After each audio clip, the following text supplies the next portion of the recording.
Hello, my friends. It's been a while. I've been reflecting last 3 days on what is the next thing we should explore. And I thought maybe we should do some of the dharnas. Dharnas are focused awareness practices. Do some of the dharnas that have been handed down to us from what is called the Vigyana Bhairava Tantra. So the Vigyana Bhairava Tantra is an ancient text where Shiva and his consort, the goddess Parvati, have a conversation regarding the nature of fundamental reality.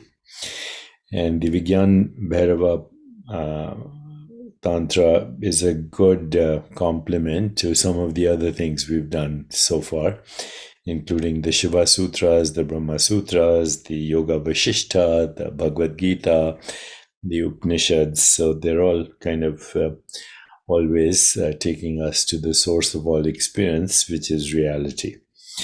So Bhairava is a term that has been used by Buddhists and Vedantists and Shaivists to talk about one of the aspects of Shiva. So Shiva is usually referred to as the destroyer, but actually the five faces of Shiva include creativity, maintenance, destruction, incubation, and resurrection, recycling of experience, and then evolution of experience. So Bhairava, though, is frequently also understood as supreme reality, synonymous with Parabrahman.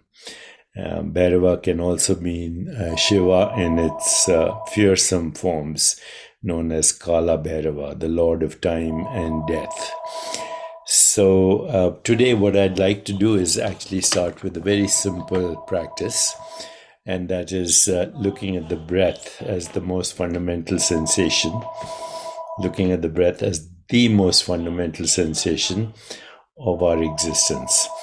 And the short interval, the short gap between the in-breath and the out-breath, and then again from the out-breath to the in-breath, very short, is the transcendent moment for both dissolution and creation and incubation. So the five faces of Shiva include creativity, observing, witnessing, or maintenance, then destruction, then incubation, and then resurrection, recycling, and evolution.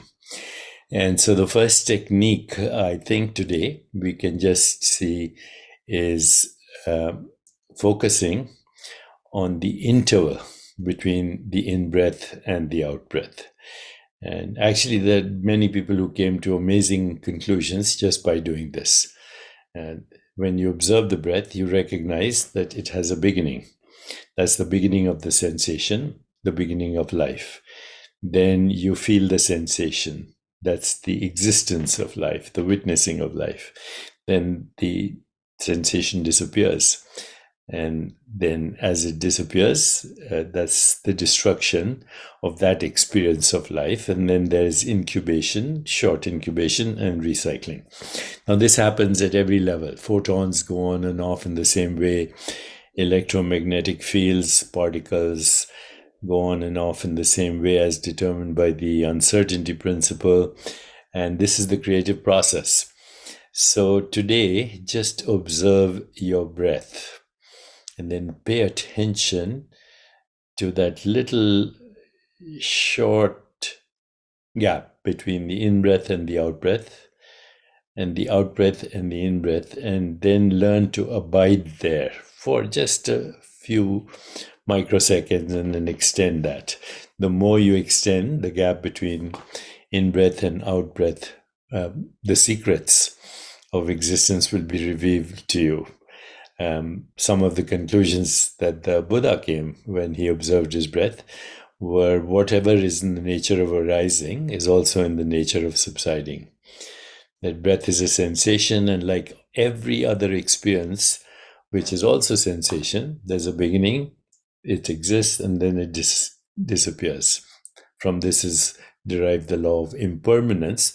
But in the gap between the in-breath and the out-breath is infinite possibilities, infinite correlation or synchronicity, unpredictability, creativity, self-organization, self-evolution. So today, let's just do that. And you can actually even do a visual. Imagine the breath coming into your body from here, from the crown, and going through the back all the way down to the spine. Then hold the breath there at the bottom of the spine. And then again, have the visual that it is moving upward from the base of the spine to the crown. And as you do this, you are activating what is also called the Brahma Nadi. And the Brahma Nadi is the Nadi of Brahman, activating the different chakras and different centers of awareness. So the first center of awareness is survival and safety. The second is sensation. The third is power. The fourth is abundance and belonging and love. The fifth is creative expression, but also knowledge. And then here is wisdom, and then transcendence. So let's keep that as the first teaching of the Vigyana Bhairava Tantra, the beginning points of the breath. Fix the mind on two places, where it begins and where it ends. And we'll slowly proceed. So today's technique from the Vigyana Bhairava Tantra is verse 24. Doesn't matter, we'll choose them randomly. Okay, if you like this idea, let me know, and we'll continue with Vigyana Bhairava Tantra.